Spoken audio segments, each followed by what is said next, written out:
I made this tiger toy as a request from a friend, as many are becoming grandparents. This is the tiger toy. It's a stuffy by Maria Ermolova. She's also known as Polishka Bunny, and I have made a number of her stuffies. She is a designer who creates designs for knitters as well as crocheters. And so you can check her out on Ravelry. She also has her own website. And yeah, check out Maria's patterns. So this tiger I had made before. I had made actually two tigers before for a set of twins, and a friend had made a request for another stuffy. The last one I gave them was a bear, so this time for the grandparents, I gave this tiger toy. So let me tell you a little bit about this. I knit. I'm not a crocheter, so I knit this tiger toy, and it calls for 3mm needles or US 2.5, also calls for Aran weight yarn. And I used a 3mm needles for the creation of this tiger, and I also used um, loops and threads, impeccable solids. So in the first two tigers that I made, I did one in this baked clay color, and I also did the second tiger in that gold color. And to do the accents with the tiger for the paws, I used a cloud from Loops and Thread, and the charcoal. I didn't use black, I used charcoal to do the stripes on the tiger. What's brilliant about this is from these 4 balls of yarn, I am going to get 4 stuffies, and I'm going to have yarn left over. And these stuffies stand at about 15 inches tall. So from one Loops and Thread in its 260 meters, 127 grams of yarn, I did manage to get 2 tigers, and this is the leftover from the second tiger that I just did. So it is pretty economical, I would say, from being able to make all of those tigers from those 4 balls of yarn, and I will still have yarn left over. So let me tell you a little bit about the construction of this tiger. I don't have it with me. I had to put it in the mail yesterday to send it to another city in Ontario so that the grandparents would receive it to give to the grandchild that was just recently born. So this isn't a lot of knitting. You are doing knitting the head, the body, the arms, the legs, or the 4 legs, the tail, and the ears of this tiger.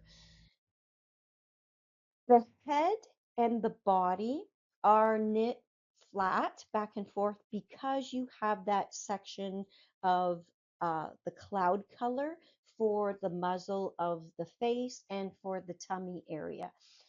In Maria's pattern, she often gives you the option to knit in the round or to knit flat, and she gives instructions for both. With this particular stuffy, the head and the body were knit flat because of that intarsia knitting with the muzzle and the tummy. So you knit the head and then you knit the body. I did make a little change with the body. I knit the body in the round until I come to the tummy section, and then I knit it flat to include that cloud color. I also knit the arms and I knit the legs in the round. I knit the tail in the round, and the ears you knit flat.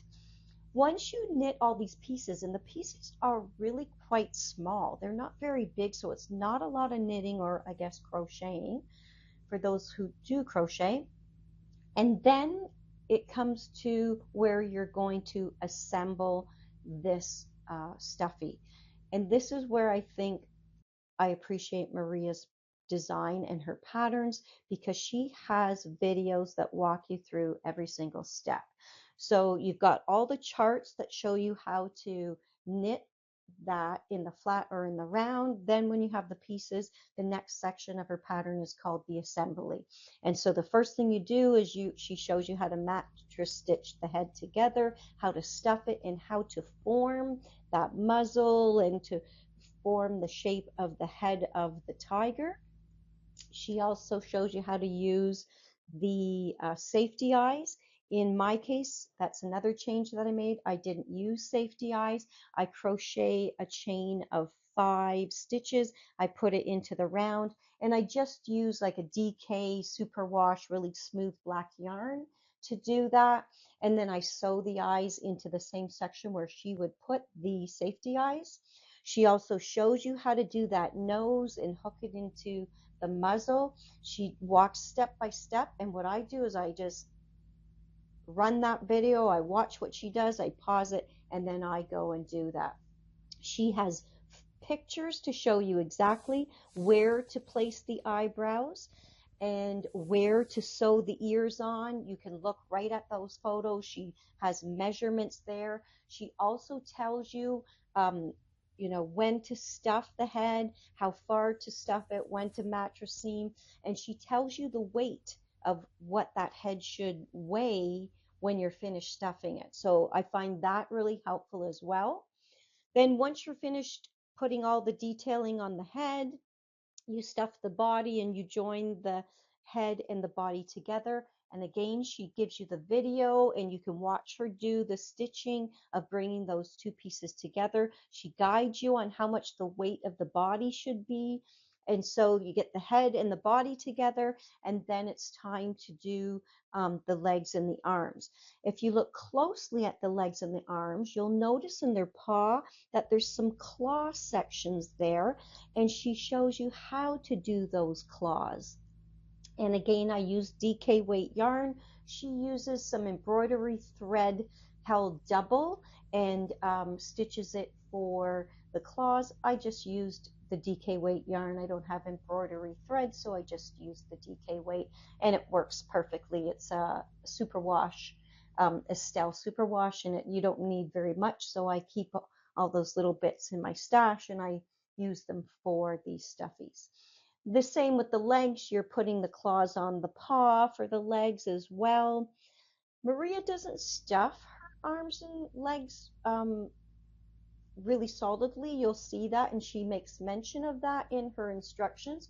I did. I stuff it quite a bit because I've seen that the kids play with these, and yeah, I've seen them carry it by the horn or by the leg, and so I really stuffed them. And yeah, I do. I make sure that they're quite solid. The tail is quite long. It is not stuffed. The ears are not stuffed, and she shows you where to attach the tail and as I said, the ears as well. So all of the instructions are part of the pattern. It is a purchase pattern on Ravelry or on her website. I did stuff it with a polyfill baby safe anti-allergy stuffing that I get from Neverns, which is a local sewing supply store here in Toronto. I'll put the link below in the description, but I'll also place the Neverns information here as well. And that's where I buy all my extra materials for the stuffing of these animals.